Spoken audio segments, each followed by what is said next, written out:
The Resurrectionist: The Lost Work of Dr. Spencer Black. Efforts and generous financial support of Philadelphia's Museum of Medical Antiquities. Over the past 15 years, their curators have toured private collections throughout the United States and Europe in search of the lost journals, letters, and illustrations of Dr. Spencer Black, one of the most remarkable physicians and scientific mavericks Western civilization has ever known. As most physicians and students of medicine undoubtedly already know, Dr. Black achieved fame and notoriety in the late 19th century for his pioneering work in treating genetic abnormalities. No one disputes that Dr. Black was a genuine prodigy. Before he had even reached the age of 21, his work was known by surgeons around the world. And yet, this professional acclaim was short lived. Much of Dr. Black's later work remains shrouded in controversies, rumors, and whispers of blasphemous abominations. Thanks to the materials collected herein, we now know that Dr. Black's personal and professional exploits were far more scandalous than anything found in the Gothic novels that were popular during his lifetime. Many of the letters and illustrations in this book were donated from the estate of Dr. Black's brother, Bernard. These materials have been unseen since the International Convention of Modern Science in 1938, where their display was fleeting because of public disapproval. Other letters, journals, and drawings have come to us directly from anonymous donors, and these are published here for the first time. They offer startling new insights into the doctor's personal life and professional achievements. This publication begins with the most complete biography to date of the Western world's most controversial surgeon. It is followed by a near complete reproduction of Dr. Black's magnum opus, the Codex Extinct Animalia. Together, these two extraordinary documents are the definitive study of Dr. Spencer Black. They are the Resurrectionist.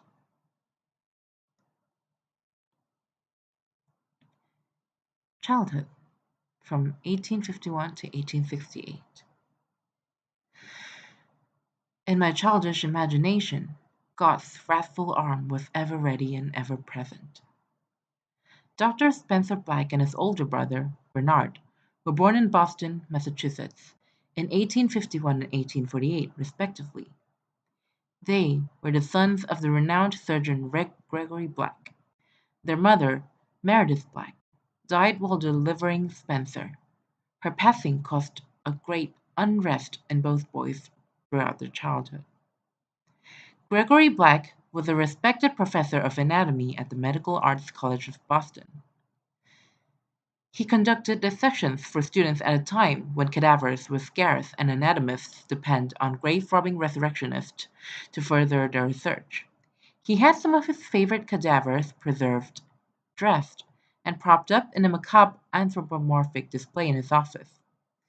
As one of the city's leading professors, with an increasing number of students every year, his demand for bodies surpassed the legal supply. He was one of the primary purchasers of stolen cadavers in the area, and he dug up many additional bodies himself, with the assistance of his two young sons. Spencer Black writes at length about these experiences in his journals. I was no older than 11 when the ordeal began. The night I remember above all, I was hurried out of bed after my brother Bernard, my elder by 3 years. He was always stirred awake first, so he could help prepare the horse and tie up the cart. Hours before dawn, in the cool of the night, we walked away from our home, and went down to the river where we could cross a bridge, beyond which the road was dark and obscured, an excellent place to enter and leave the cemetery unnoticed. We were all quiet, for calling attention to ourselves would have done us no service. It was damp and wet that night. It rained earlier, and I could smell water still fresh in the air. We slowly moved along the bridge. I remember the wheels of the cart, straining and creaking, threatening to arouse the nearby residents and their curiosities with just one sudden noise. Steam rose off our aged horse. The mist of her breath was comforting. She was an innocent creature, our accomplice. The narrow stream below, too dark to see, trickled quietly. Any sound that we made with our dreary match was muted as soon as we crossed the bridge and went over the moss-covered earth framing the cemetery. Once inside the perimeter, my father was at ease, his humor improved, and with a calm gaiety he led us to a newly established residence for some deceased soul. They called us resurrectionists, grave robbers. When I was a child, I hadn't the conviction against the belief in God that I have now. My father was not a religious man. However, my grandparents were, and they gave me a rigorous theological education. I was very much afraid of what we did those nights, of all the terrible sins a man might commit. Stealing the dead seemed among the worst. In my childish imagination, God's wrathful arm was ever ready and ever present.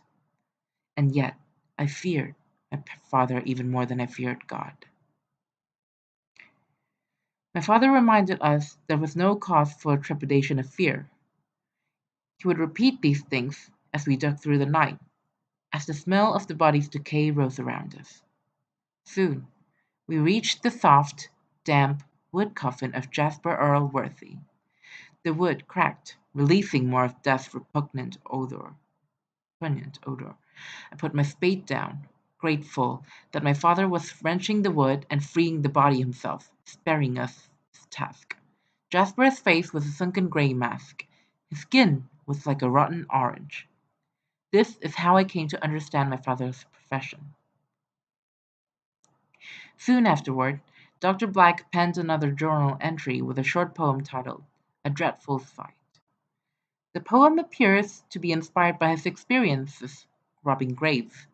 It is the only known work of poetry found among Dr. Black's papers and reflects a creative impulse that manifested itself in his numerous illustrations. A dreadful sight. I went to rest one merry night. On the morrow was a dreadful sight. My dear loved one has passed away, so to the coffin she must stay.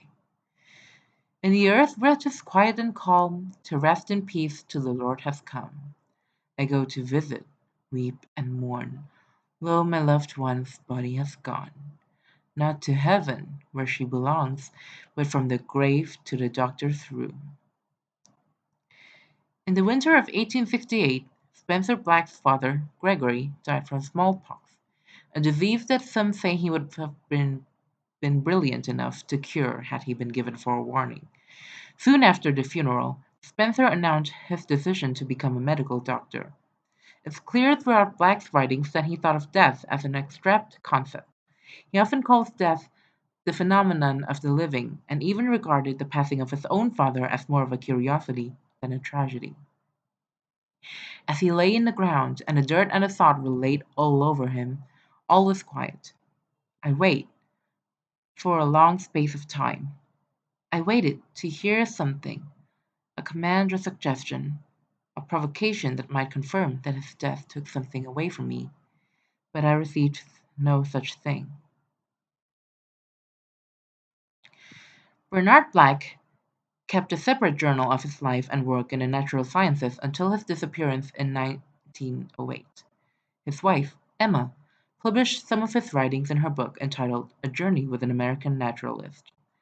This entry was written in the same week as the patriarch's death. At that moment, when I had a great and heavy pain that was suffered upon me by our father's death, I could see Spencer at that very identical moment, looked exalted. He leapt into my father's grave with all his heart, chasing after death to seek out its hiding place. After the passing of their father, Spencer and Bernard moved to Philadelphia in the fall of 1968 and 1869 and were placed in the care of their uncle Zachariah and aunt Isadore. The funerary costs were quite extensive. Gregory had set some money aside for his burial, but it was not enough. Zachariah and Isadore paid the balance out of their savings, and it was likely a significant sum. Then, as now, a proper burial came at a high price. 1859. The Academy of Medicine. The truth is a commodity that is rarely distributed in these empirical times. What evidence can be given that the sun is bright on both of its sides? I cannot prove this. So, is it thusly untrue? Sir Vincent, founder of the Academy of Medicine. Prior to moving to Philadelphia, Bernard has already completed 3 years of schooling at the Medical Arts College of Boston, whereas Spencer had completed just one. Both young men enrolled in Philadelphia's Academy of Medicine to continue their studies. It was during this year that Spencer began keeping his journal. September 1869. What a miracle it is to be human! I endeavor to write this account of my life, the chronicling of my study and experience with the Academy of Medicine here in Philadelphia, not my place of birth. It was not by my choosing that I would pursue a career in medicine. This is a matter of fate, God, destiny, or some other weapon of man. I was born of good and well-educated parents, both of whom are now gone. My mother died delivering birth to me while my father attended. He held my life in one hand and her death in the other. He did not often speak of her. It was in the winter of my 16th year when my father succumbed to smallpox, a disease that took his life. I am certain that I mourned my father's death. However, I did not weep. As he lay in his coffin, hell, they instead become the cured, freed from an illness, and healed from the suffering of mortality. Our consciousness, our awareness, is a symptom of our body, and it is secondary to the mystery of our physical chemistry. It is in this sincere application to biology where I promise to excel as a scientist of medicine. The entire body is the soul, and my knife cuts deep into the flesh. I vow to be always reverent with the edge of my scalpel. Spencer Black excelled at the Academy of Medicine. It was evident to both his peers and his teachers that he would soon be a fledgling practitioner in the medical arts. Noted for being extremely serious and clever for his age, Spencer made a name for himself as one of the most promising prodigies in the country. Bernard's interests were quite different. He had decided to focus his work on the natural sciences, fossils, and history. One of Spencer's most influential professors was Joseph Warren Dankel, a Scottish immigrant who first studied at the Medical Arts College of Boston, where he met Spencer's father as a fellow student. He later worked as a field surgeon during the Civil War, performing hundreds of amputations. Many of these resulted in death by infection. At Philadelphia's Academy of Medicine, Dankel was preserved as a charismatic physician, often jocular with staff and patients, prone to gambling and other raucous behavior in the evenings. He and Spencer Black became good friends. During this time in American medicine, great and dramatic changes were occurring rapidly throughout not only this country but the world as well. Physicians were beginning to understand bacteria and its role in infection. Sanitation practices were improving. The practice of washing hands or dipping them in carbolic acid was increasingly common, replacing older notions that dried blood on surgeons' hands acted as a sanitary barrier, or that sanitation had no correlation to infection during surgery. The introduction of anesthesia revolutionized surgery. It allowed the surgeon more time to perform the work without worrying about the patient's pain. Black welcomed these advancements and was excited about contributing ideas of his own. During his first year at the Academy in 1869, Black began to research mutations of the body, specifically physical abnormalities that manifest in dramatic, unique, and even fatal ways. However, studying people maligned with these conditions was not easy. They often died early or were difficult to find because they were secluded from the public. Much of Black's early work was influenced by his experience at the Grosvenor Museum in downtown Philadelphia.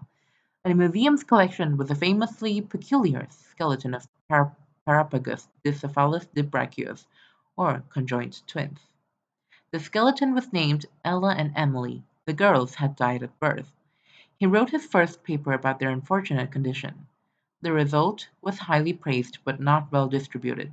Much of Black's work was considered less worthy of discussion than the research of infectious diseases, more efficient surgical practices, or improved anesthesia. Many thought the young doctor was wasting his time on birth defects. Black wrote about some of his frustrations during that time. I am engrossed in anatomical research now. Denkel is assisting my efforts despite what other professors have called unnecessary and fruitless interest in mutations of the body. He is either ignorant of their counsel or genuinely interested in my research. I tend to think it's the latter. The miracle of life is granted, and how that miracle can be defective is a nuance that I am most interested in understanding. Denkel and I are preparing another article for publication this spring. I trust it should prove quite insightful. Spencer Black began taking illustration seriously during his first year at the Academy. It was not uncommon for doctors to sketch their notes and findings, but Black was excessively good at the practice, and he found work in the evening drawings the work of other researchers. One of these was the renowned botanist and traveler Jean Delaine.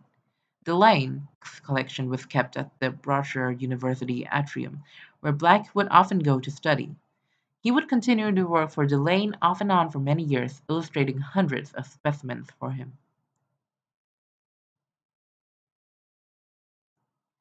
I am making notable improvements in my illustrations. With a reprieve from words and lectures, I can study, think, and relax more while taking care to lavish in the solitude of drawing.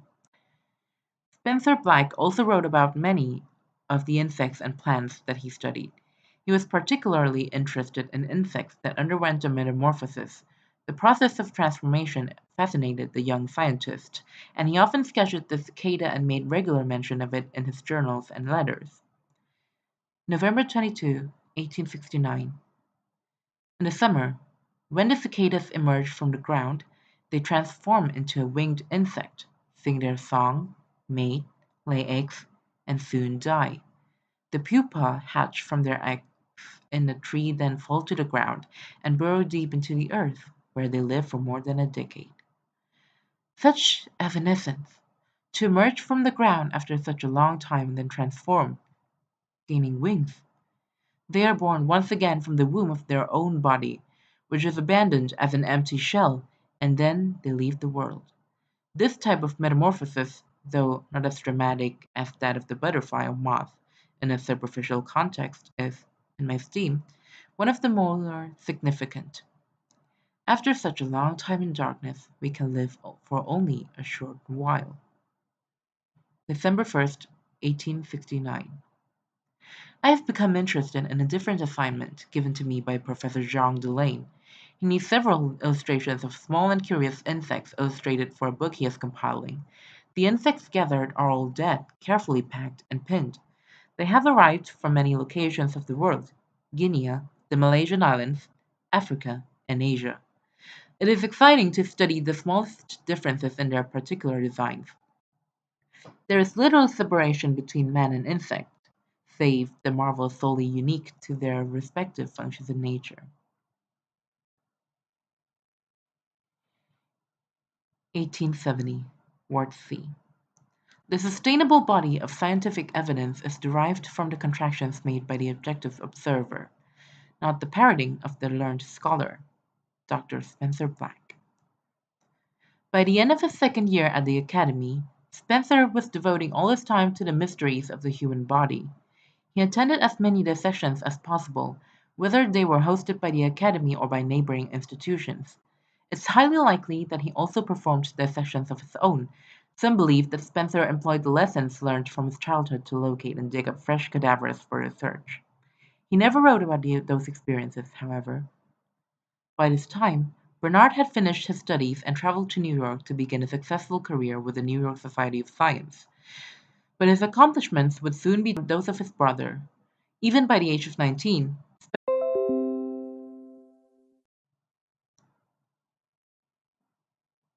to infect our logic, a man walks, he talks, he attacks, and he parries. He does all of these wondrous things, and yet some persist in being born unable to do any of them. I cannot assume that I am going to discover any cause as to why children can be born without arms or why twins are born fused together. With why extra fingers and toes can grow, or none can grow at all. Why does the human form exist so?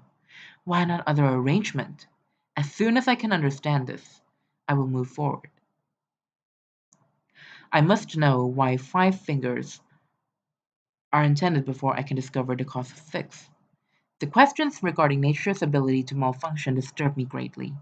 I never believed, in the delineation of God or nature, only that certain laws maintain, one of which is function. I've wrestled with the fallibility of this perfect organism, our body. How can the body, being designed and charged to a specific task, mutate and abandon its function without the fulfillment of another one? These are fundamental principles that cannot be merely glanced at, and then disregarded while using barbaric words like deformed or diseased. Simply stating that an object is in disrepair does not allow the object the benefit of a new identity. I now set out to examine the very seed that is the cause of my vexing. Why can the body mutate? In the spring of 1870, Black began a special surgical program at the Academy of Medicine that was dedicated to the research and improvement of operable birth defects. It was the first of its kind. The intention was to learn how to help those who were afflicted with various deformities and perhaps to prevent the deformities in future births. Since Joseph Warren Deckel was already mentoring Black, the elder scientist was tasked with overseeing the operation. Also participating was Dr. Joab A. Hollis, an American physician renowned for his work on embryonic research and conjoined twins. Black was immediately impressed with Dr. Hollis, as is clear from his journal entry dated May 1870. I have attended lectures of his before, and was impressed in his oratory prowess. Remarks he simply uttered without consideration resonated as profound revelations. His thoughts seemed performed, as though he had carefully composed them the night prior, but he then gave them out freely, like a wealthy man tossing unwanted change to paupers. There is much to gain from him. The Academy granted the team the use of a separate operating room on the third floor, where there was plenty of light, privacy, and space. This special laboratory would later be known only as Ward C, privileged with the newest technology, microscopes, chemicals, and tools. Ward C became famous for being one of the most advanced scientific research spaces in the world. It was certainly unique in its specialty.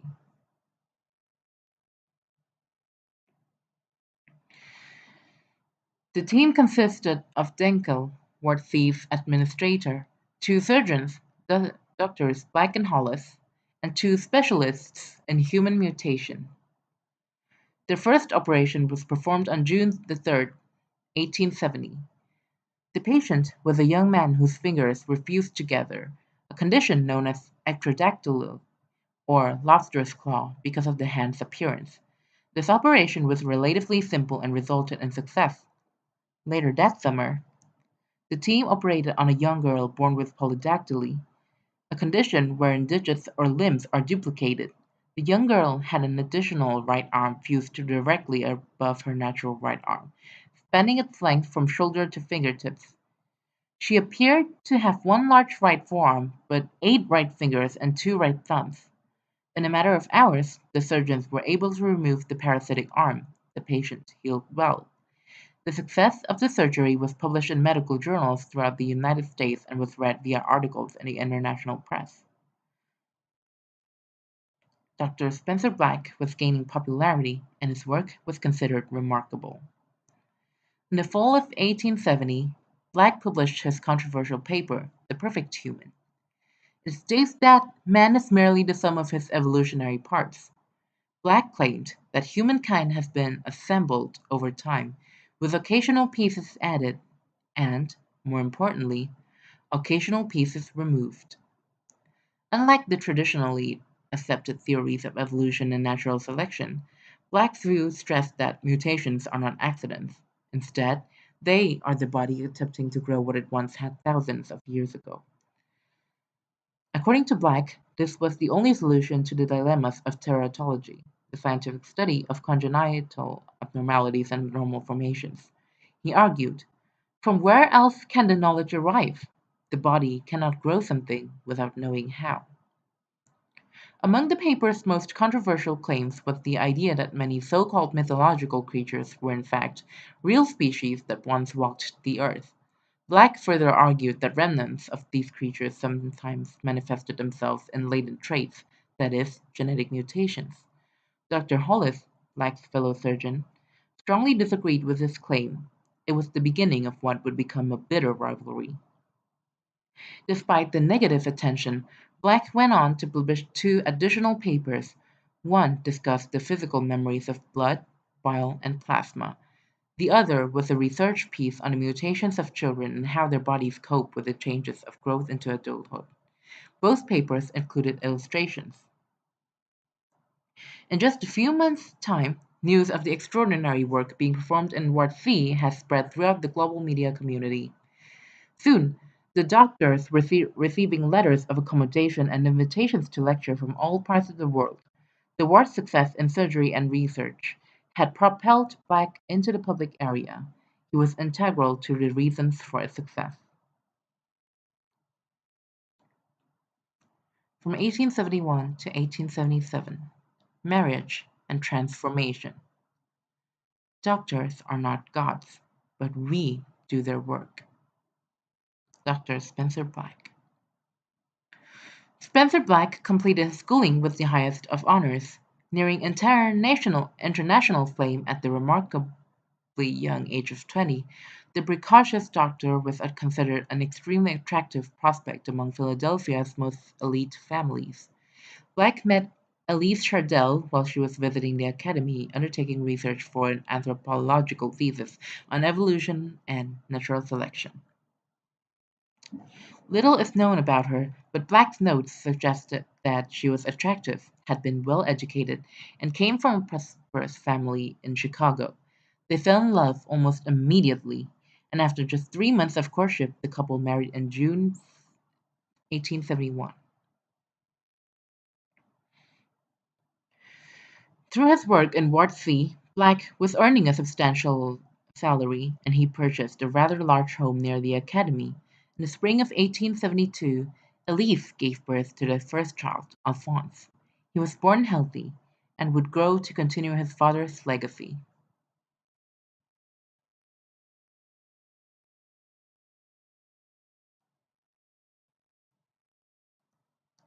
On March 1st, 1872, 9 months less 4 days from the date of our marriage, my son, Alphonse, was born in the season of the cicadas. The medical community and the country as a whole were excited and hopeful for the potential demonstrated by the work being performed in Ward C. The school grounds were overfilled with students, and the academy had to change its curriculum and admittance policies to adapt to its quickly rising prestige. By 1873, applications to the school numbered in the tens of thousands. Unfortunately, Ward C's successful run was interrupted by the arrival of a 9-year-old patient named Meredith Ann Heath. The girl was born with a parasitic twin. She had an additional 2 legs and an arm extending from her abdomen. She had traveled with her family from Colorado to Ward C to receive an operation. Only a few minutes into the surgical procedure, complications arose. After 45 minutes of extremely painful surgery, Meredith died. Although Doctor Hollis claimed culpability for the tragedy, it was deemed unpreventable, uncontrollable, and unforeseeable by the Academy's medical council. Black shared in the feelings of guilt.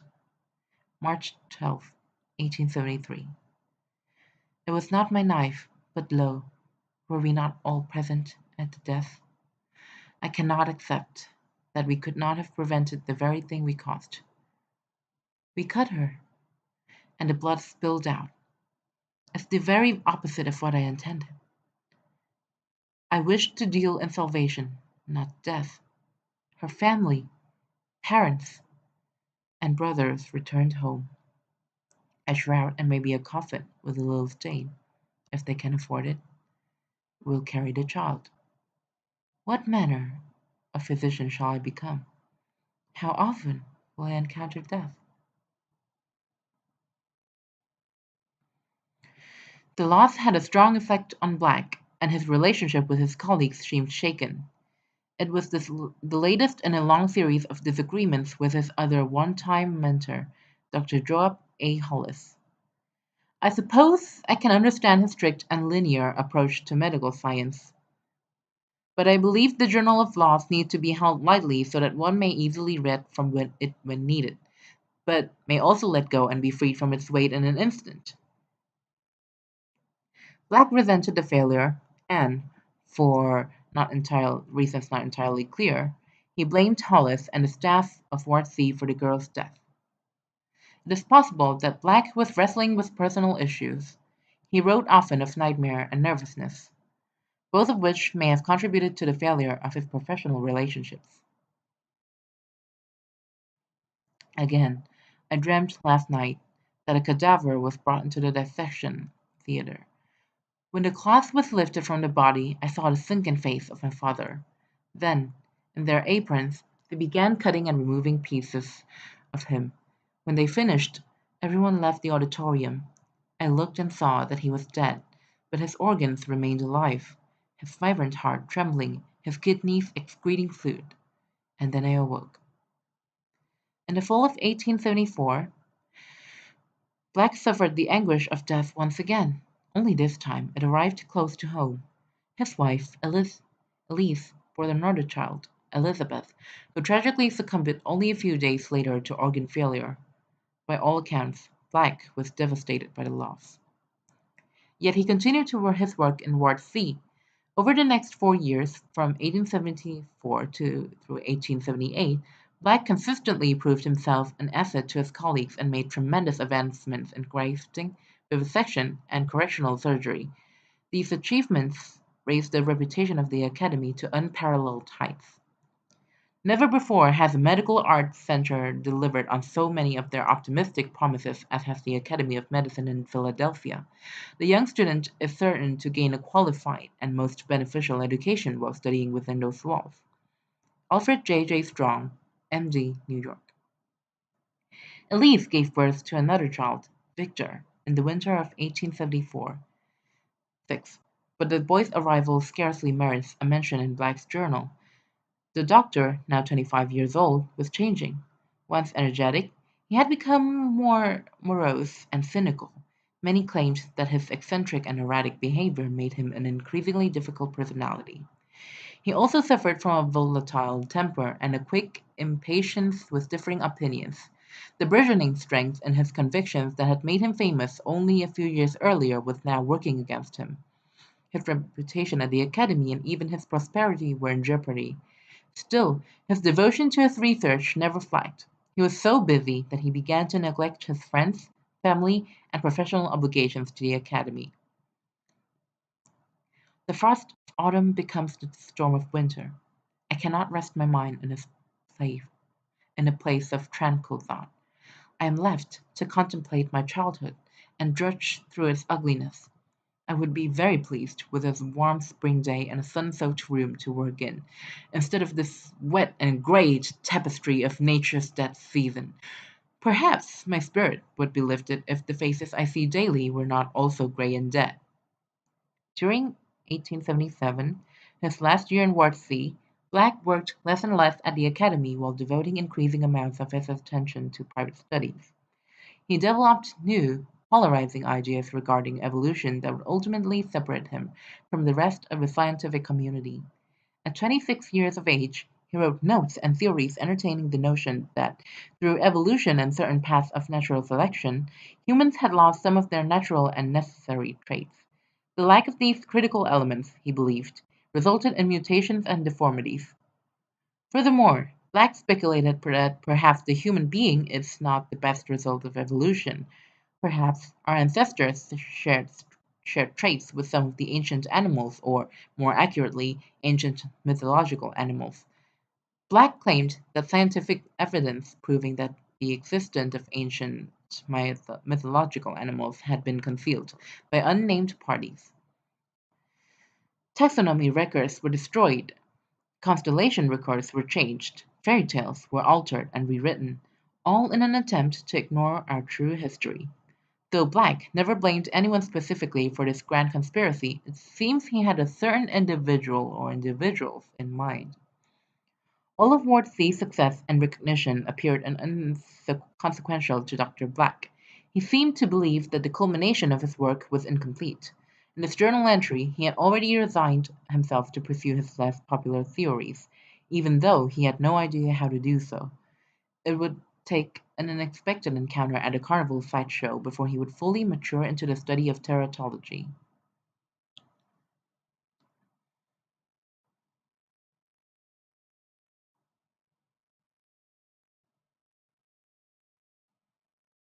And now, in the dawn, July 1877, and now, in the dawn of great discoveries, the dreary and rotten can be laid to the wayside.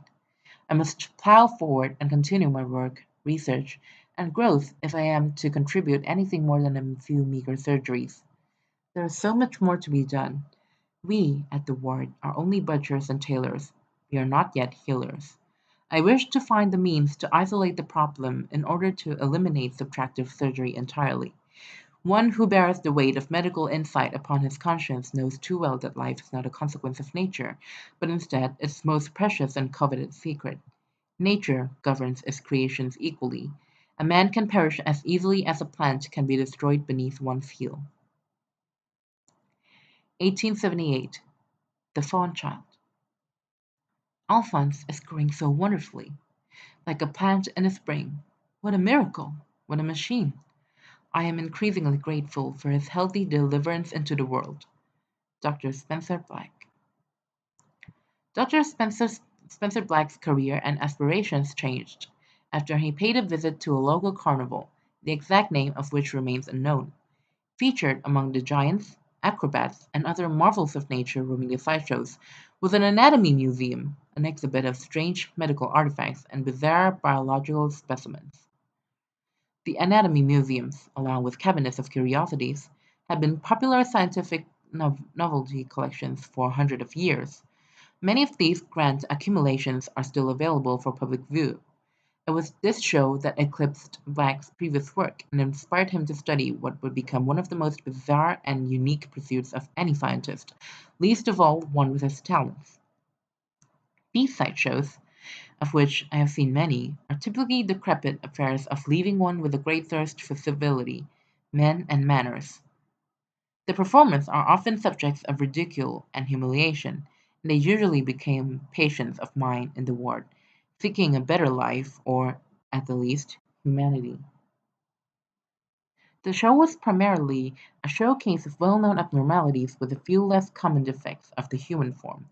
The collection included a skeleton of conjoined twins, fused at the skull, the monster baby, a pig fetus in a jar, and the South Pacific mermaid, a monkey and trout sewn together. All the displays were easily identified by anyone familiar with science and medicine. The exception was the fawn child, a diseased young boy displaying an orthopedic condition that had caused his knees to bend the wrong way. The bones were misshapen. An excessive hair was present over the entire surface of the skin.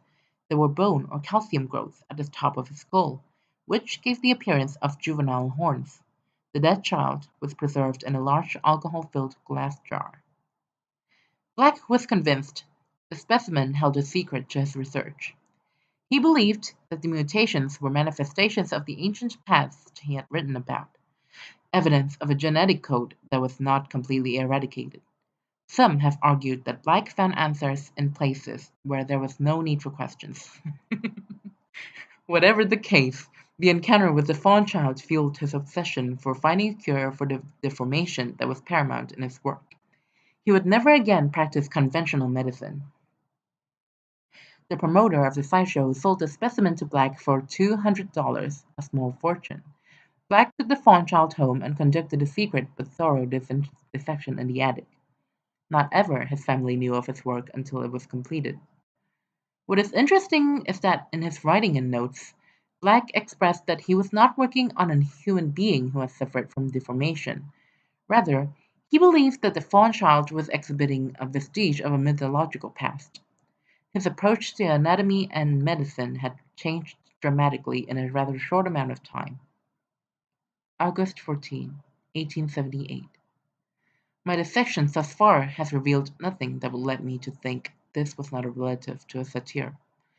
I have brought a small common domestic goat, Capra domestica, up to the attic to use for comparison. My tests determined that there is indeed an animal woven into the fawn child. However, it is not related to this particular type of goat. Discovering the relative will not be easy.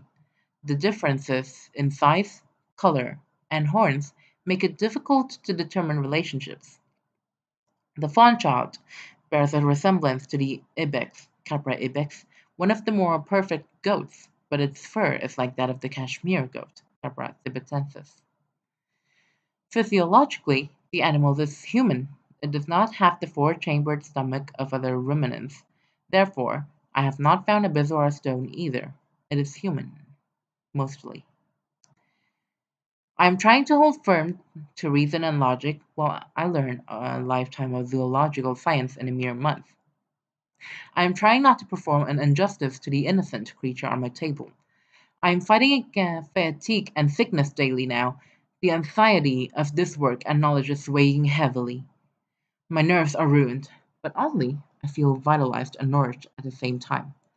I cannot think, cannot eat or sleep, smile or be angry. I feel nothing other than a nauseating compulsion to continue the work of the flayed creature who silently waits in the attic. With its skin peeled back and pinned in place, its organs removed and floating in jars of noxious liquid, it waits beside drawings and notes documenting its total and final destruction.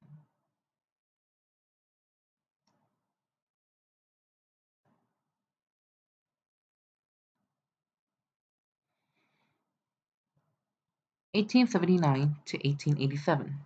The American Carnival. I have butchered many men. All are innocent and equalled when they are on the table. All are exquisite and grotesque. Dr. Spencer Black. After concluding his work on the fawn child, Black decided to publish his findings. He believed that publishing was the only practical, bold, and useful employment of his efforts. Yet, he knew his unorthodox claims would be likely to doom both his future and his reputation as a traditional physician. Despite the risk, Black submitted his findings to the Academy of Medicine. He wrote a comprehensive article outlining his belief that the mutation present in the fawn child demonstrated proof that the mythological creature known as the satyr was once real, as was evidenced in the body of the fawn child specimen. The Academy rejected his paper. Black approached 12 other universities located in cities including Chicago, Boston, New York, and London. All met his enthusiasm with rejection. Within a short time, the Academy of Medicine terminated all funding to Dr. Black. It was clear to his colleagues that Black no longer considered his previous endeavors to be important. He was focused exclusively on his work with the fawn child. His reputation in the scientific community was falling quickly. He was berated in the press, heckled in the streets, and attacked in personal correspondence. Dr. Black's findings are like the far-fetched and fantastic dreams of a child, not the ideas of a modern scientist. His claims ought to be written in a novel, where the audience is more prone to delight in the hysterics derived from monsters. Dr. Joab A. Hollis. The damage to Black's reputation was irrevocable. He began accruing debts, but with no hope of professional redemption. He continued his research. As determined as ever, he believed that he would uncover the greatest anthropological discovery of all time. In 1880, Black joined the American Carnival. At the time, hundreds of carnivals and circuses traveled throughout the United States and the continent of Europe. The American Carnival was no one of the larger traveling shows. With just 15 horse-drawn caravans, its size was relatively modest. Dr. Black's Anatomical Museum would be a new addition to the carnival, an exhibition consisting of artifacts, specimens, and information that Black had collected throughout the years. Black displayed skeletons of real deformities accompanied by an analysis explaining why the bones were malformed. Some of the specimens were laid out on tables, others were displayed in cases, and smaller artifacts were hung from the rafters of the tent. To enhance the show's entertainment value, Black was encouraged to tell stories explaining how his specimens had descended from ancient mythological animals.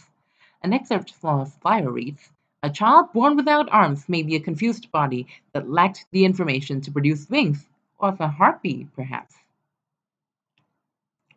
The transition from esteemed medical prodigy to Carnival slideshow host came abruptly for Dr. Black. He and his family were forced to adapt to a new lifestyle, one that was incredibly different from what they had previously been accustomed to. Traveling with a carnival was a considerable hardship, but his wife and sons adapted fairly well. We know that Elise hailed from a prosperous and educated family. She could have easily taken the children to live with her parents and siblings in Chicago. Instead, she became an integral element in the culture of the American carnival.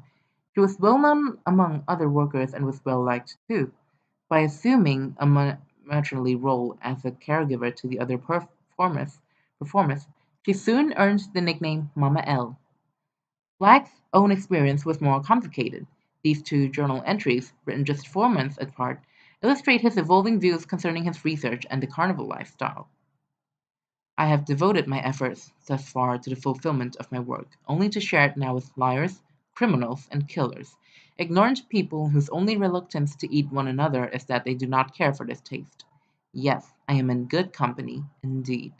I entertain the whims of this carnival. I lecture to common citizens, less interested in my science than in the so-called lizard woman from the jungle, who is really only a woman from Detroit afflicted with ichthyosis. It would be more auspicious to work alone in a laboratory in a university. I could then speak to a dedicated audience of students. I know I must continue in my work, despite my disdain of my audience. Without another source of subsistence, I am left with only this one choice. September 1880. February 1881. I can reach out through the boundaries of this country and seek out the ones who will listen as I once did. I am not confined to one state or province. I can take my work to them if they will not come to me. I will appear on their steps and knock on their doors.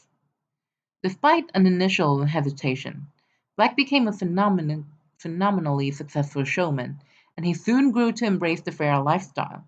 Among carnival personalities, his style of showmanship was greatly admired. Curious onlookers would flock to the traveling museum, eager to see the controversial exhibits that were contested so vehemently in local newspapers. Profits from the museums were substantial. Black had no trouble providing for his family. He even purchased a decent-sized horse-drawn caravan, the transportation mode of choice for early American carnival and circus professionals. The added mobility allowed him to travel more freely, especially in winter when the carnival closed. Gregarious and outspoken, Dr. Black often challenged doctors in the audience to join him in order to debate. On one such occasion in Maris County, New York, in 1881, a minister by the name of William Cathaway, Jr. criticized the show's moral decency and blasphemous content. Cathaway was particularly upset by Black's claim that man once existed in a form substantially different from the Old Testament's Adam and Eve. As minister and scientist continued their debate, members of the audience began taking sides, and the confrontation climaxed in a brawl. Both men were arrested, but only Black was charged with inciting a riot. He was not convicted. As a result of this incident, he would spend the next few years enduring constant harassment and arrests, for local authorities believed him to be a nuisance to the common peace. Driven from towns, Black remained unaffected by the persecution. Although never convicted, he was charged with dozens of crimes: larceny, fraud, and public indecency, i.e., placing indecent objects, scenes, or portrayals before the public view, among many others. More effort has been given to prevent the occasion of listening to me than would have been required to simply stand idle while I spoke.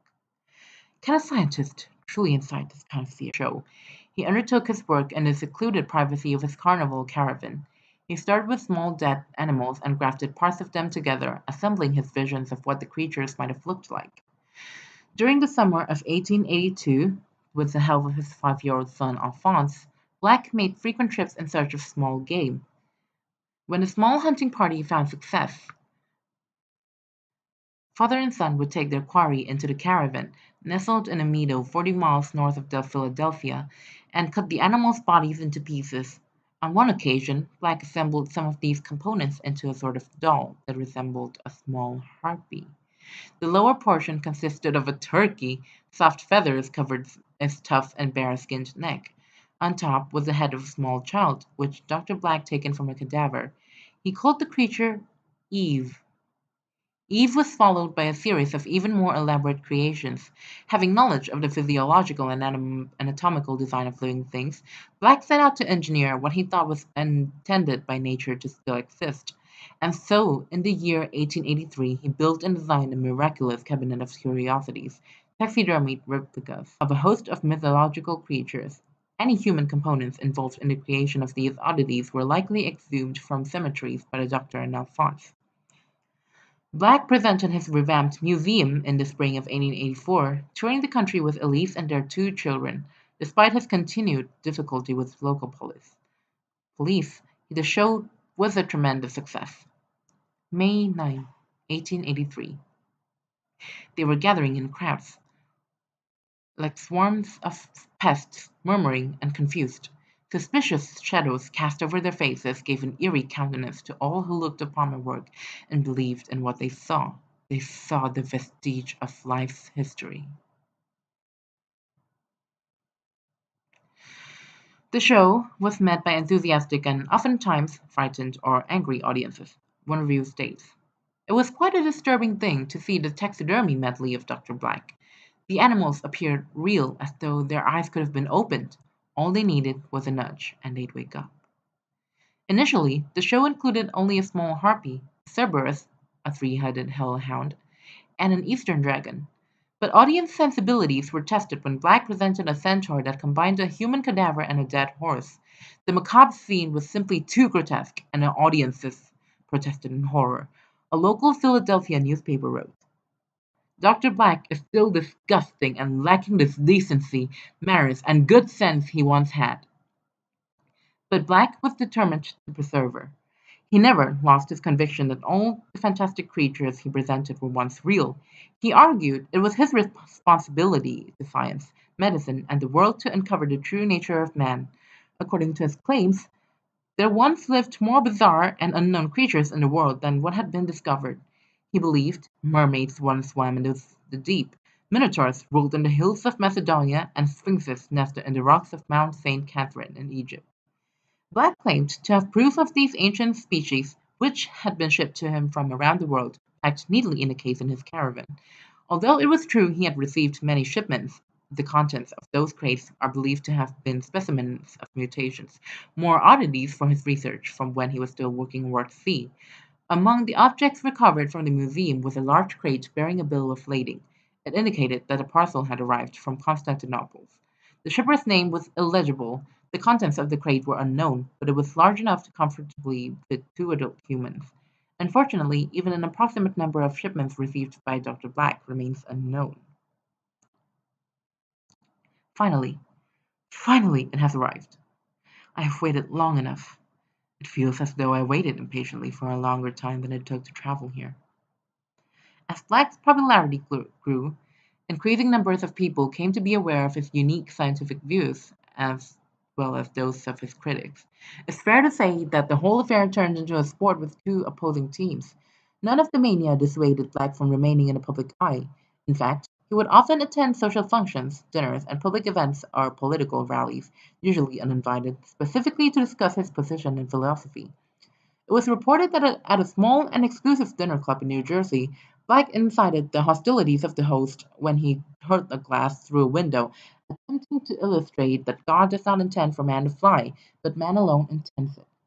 His actions prompted further violence, and the main dining room was destroyed as a result. I hear them marvel at my work, my indignant science. I hear them call out in fear of what they see, and there are some gentlemen who doubt what I tell them. They call me a liar and a charlatan or a quack. But in time the methods of science that I now employ to convince people will surely set them free. Alas! This I cannot explain to the angry fools. Black had little to no respect for his critics. Toward the end of his public career, he was known for his volatile behavior and unpredictable personality. As his audience continued to grow, so too did his critics. Black worried he wasn't being taken seriously enough. He was a scientist, not an entertainer. Disappointed, he performed only twice in the fall of 1884 before stopping the show and ending his arrangement with the American Carnival. From an article published in the Philadelphia Medical Journal in July 1884, he would show ordinary bones from excavations, ordinary remains of a goat or a lion, and tell us that he had discovered evidence of the Sphinx. He lectured endlessly, poring over the smallest details in the bones. revealing his secrets. Secrets I could never see. None of us could. Now he travels like a common charlatan, displaying his dolls and trinkets as proof.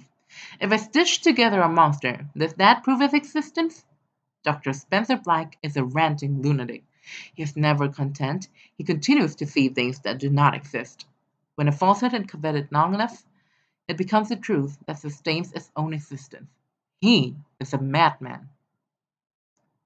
In late 1884, Black famously delivered this response: Dr. Hollis, I have delayed the writing of this letter.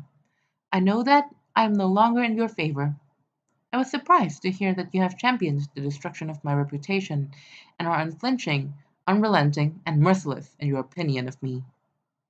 My dear doctor, it isn't I who is fanciful and lacking the courage to lay my sights on the true and determined path of thought, but instead, it seems, it is you who is unable, and, moreover, unwilling to be ardent in a knowledge that you would know not. I gave you an opportunity to see beyond yourself, beyond your small world and size. I gave you a chance to participate in the greatest anthropological preservation breakthrough any surgeon could have ever dreamed. It is with elation for the preservation of my work and sorrow for the loss of what was once a great friendship that I say farewell to you. On May 3rd, 1884, Spencer and Elise had a healthy baby boy named Samuel, but the joy of his arrival was cut short by tragedy. Their second child, Victor, fell ill for several weeks and died of typhoid fever just 4 months after Samuel was born. Spencer writes about the event in his journals, dated September 1884. My dear sweet angel, my dear sweet. Now he is passed on with his sister, Elizabeth. I, his governor, his father, could not stop him from going. What will come of my other children? Will I be as helpless when they fall ill? With all that I have labored and the proficiency that I've gained with my toil, with all the knowledge that I have acquired, measurably more than any ordinary learned man, can I not save my own children? I may just as well kill with my own hands. Can I only bear witness to death? Can I not share in the glory of life? Unhappy with the success of the anatomy show and grieving the loss of his son Victor, Black escalated the intensity of his work. He now believed the only way to prove his claims was to make living evidence, animated creatures, so that the world could understand. Immediately after returning home to Philadelphia in the winter of 1884, he began work on grafting living tissue in a small storage shed in the woods behind his home. This shed eventually grew into a sort of laboratory. Black lived in the main house, but every morning he would ride his horse into the woods to continue his work in his lab.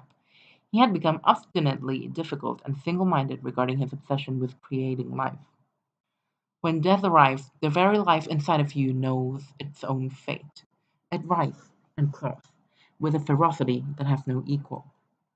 Then in a quick moment, there is no more pain and you can hear the sound of death.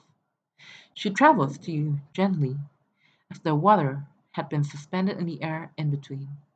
The sound of her voice greets you with a messenger's reverence and a diplomat's neutrality, so that you might be soothed by her meaning and calmed by her presence.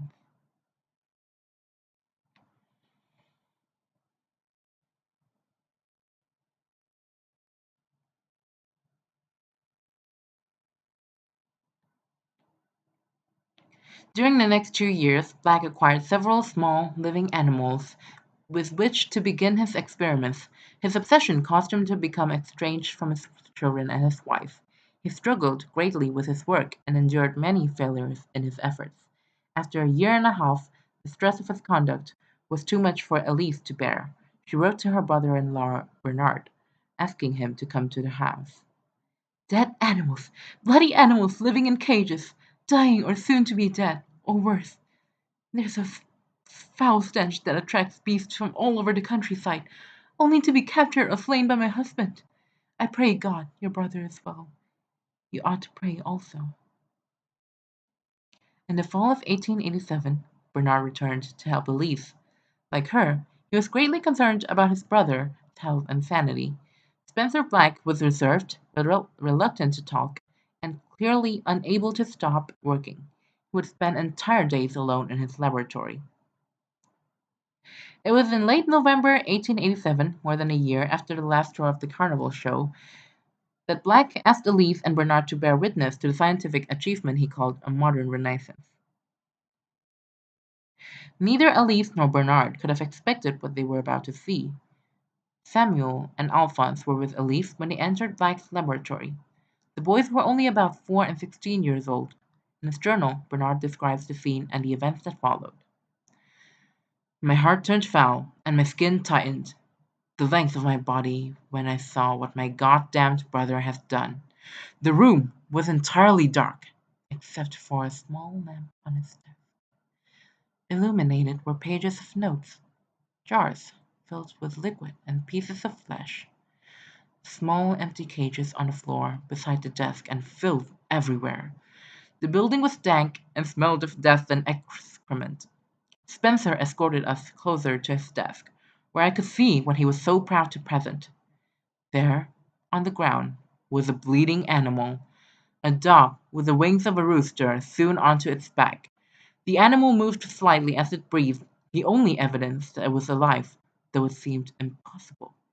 It was so disfigured, swollen, and injured. Elise has buried Samuel deep in the folds of her dress with her left arm, while her other searched loosely for Alphonse. Her eyes were intent on Spencer. She had only looked at the poor animal once. A quick look, she cried, and Alphonse stood still, just out of his mother's reach and wearing no expression. The animal flinched in response to Spencer's voice. Its wings flapped as it tried to stand. Spencer laughed and clapped his hands together. From the unlit shadows, further back in his lap, came a loud groan and then a crash inside the cage. It was then that we were aware that the poor beast on the ground was not the only animal. Elise ran outside, pulling Samuel out with her. She tried to take Alphonse, but he refused, strong enough to wrest free of his mother's grasp. She left him, but I did not. I grabbed the wicked boy and commanded that he go to his mother. Once alone with Spencer, I screamed in anger, demanding to know what had he done? What was he doing? I was angry with him, angry that he had performed such a cruel act. I did not know how he had achieved such a stunt. He told me that what he had done was clear enough, so clear that the bloody animal on the ground could merely speak for itself and tell me what had occurred. As Spencer spoke, the animal moved frantically. I told him he was dying. I nearly wept as I spoke. I was so overcome. I tried not to look at the creature. Its claws scratched along the floor as each attempt to right itself failed. Its body excreted blood and bile from several places. It writhed at Spencer's feet, but he paid his long-time pet no heed as he talked. He explained to me that it was not dying, but rather living. It was being born. I began to protest his logic, but when he screamed so ruthlessly, I would have thought he wished me killed. Spencer said that his work was not for me or for him, but was instead in and of itself a new species, a new science, a new world. He stood in front of the animal as though he was protecting it. I knew there was nothing I could say to persuade him or calm his anger. I protested one last time. He spat his words at me, condemning what he called the judiciary of morality and the imperious kings of good works. When he finished, he remained still. The lamplight directly behind him cast a shadow on his face, and though I could not see his eyes, I knew they were on me. I left. I remember those events perfectly. I can still hear his voice. I have not seen him since that day.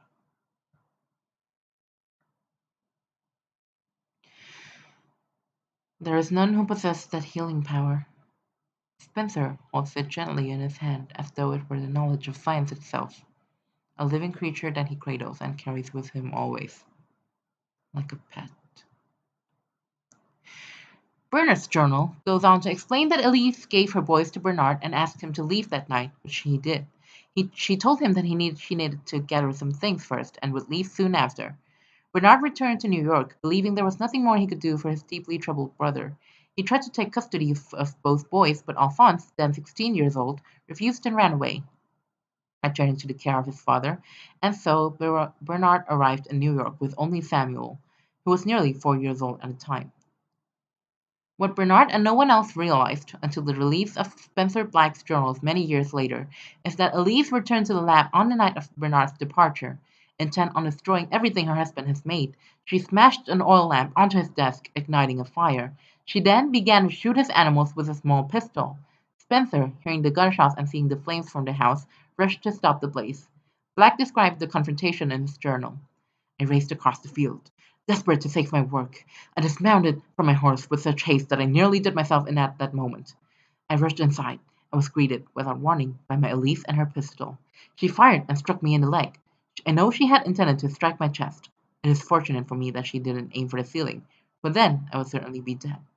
Elise then shot my dog and, after it was killed, continued throughout the burning laboratory, killing all of my animals that remained. The conflagration was too intense, and Elise was soon engulfed in its flames. I pulled her to safety. Elise was nearly burned to death. She was blinded, could no longer speak, and was hardly able to move. It is miraculous that she did survive, because her chances of dying of an infection were extremely high. Black told no one of the accident, not even Bernard. When Alphonse returned home after fleeing from Bernard's custody, father and son took Elise to the caravan deep in the woods to perform an emergency surgery. Black feared that the natural healing process would interfere with the effectiveness of surgical manipulation. We brought the caravan north, several miles from any home, unhitched the horses, and tied them off at a great distance so they would not be disturbed. I prepared to work there in a glen, far removed from everything. I had to attempt a skin graft. Procedure this complex was not done often, and few surgeons have had any success. For 2 nights we worked, Alphonse and I. He was frightened and unwilling, but I offered him no alternative. I was in short supply of anesthesia, and it was administered was insufficient. She was in such horrific agony there was no alternative. Our caravan was too far for any to hear. The lights were oppressively dim, and she screamed so loud it was truly awful. Finally, I had to stop. The operation was not going to work. I still cannot but believe what has occurred. That fire was like the whisper of God. It swept through everything, proud and determined, leaving only myself and that poor woman, that poor thing so destroyed in my arms. The newspaper criticized Black, attributing the fire to his irresponsible character and reckless scientific experiments. No one knew that Elise had been critically injured in the blaze. Black had no choice but to leave Philadelphia and venture where no one knew of the accident. Elise was indefinitely confined to the caravan, and eventually she became dependent on opium. Well, that will be the end of today's reading session. Um, I will be reading the rest to you guys, which including the notes of Dr. Spencer Black, and the rest of his life accounts. Thank you very much for joining me today on my reading stream. I know I'm not the best narrator because I slipped so many times, way more times than I intended. But I hope you all enjoyed it. Thank you.